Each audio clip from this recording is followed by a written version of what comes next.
Are you pregnant and having back pain? And the problem is you can't take any medication. Well, we've gotten Ina pregnant for this demonstration. I'm Liebscher Bracht, and I'm going to tell you how that pain normally gets triggered and what you can do about it without endangering your baby. Back pain is not only a problem of the pregnant, but the most common and frequent pain that bothers us nowadays. Why is that? The answer is the basis for all of this.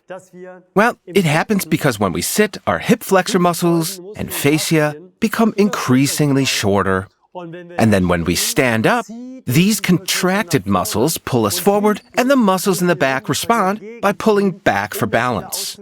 The shortened muscles pull forward, and the back muscles pull against that.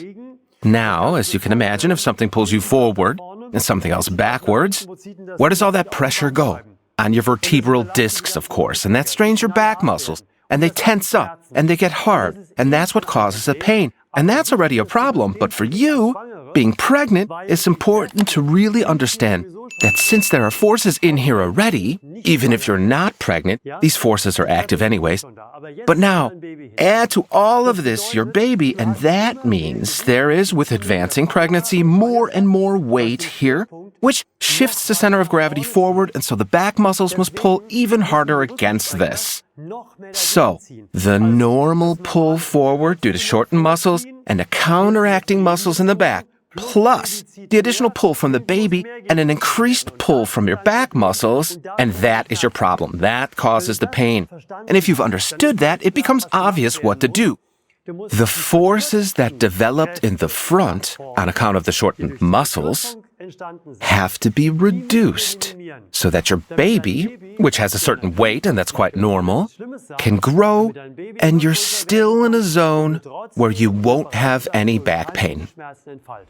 Ina is going to show you, and I'll explain what's happening. Ina, please join us as the pregnant woman. Looks good?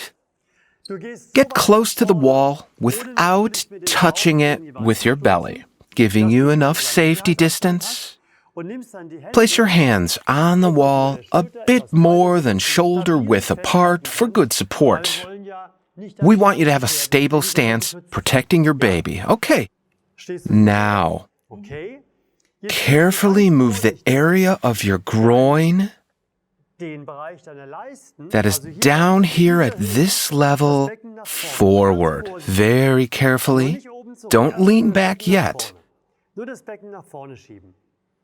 First, your pelvis, nothing else.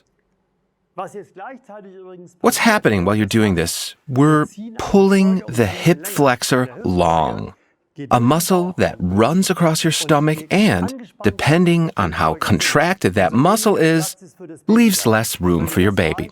Now, if you get this area soft and flexible, you'll not only reduce your back pain, but also give your baby more room so it can develop easier and feel better. Take your time for this. Feel into it. Slowly move your groin forward.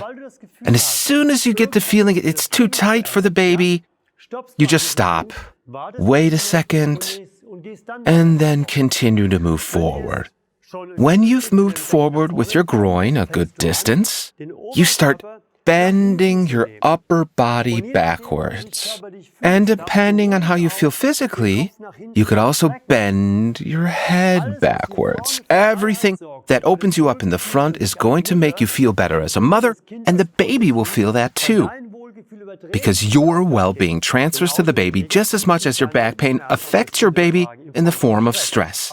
Get rid of your pain, get rid of your stress. And you do that for 2 or 3.5 minutes, but you have to feel good while you're doing it. And having done that, you slowly, very slowly leave this position. And please turn around, Ina. And then you'll be much more relaxed, and your back pain will have disappeared to a great extent.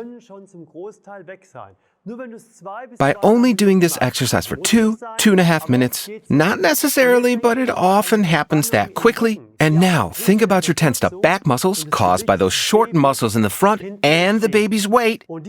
And you could relax them easily by, super carefully, Yes, let your arms hang, very carefully bending over, with your knees locked or slightly bent, depending how you feel. And you let go here. Round your back, Ina. Round it and let your upper body hang. As soon as you feel that your baby meets your upper thighs and you can't move forward anymore, just stop. Because this is simply working on the reactions.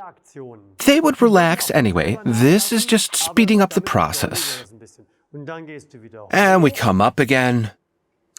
And now, a special tip on a final note. When you walk, then walk deliberately like this.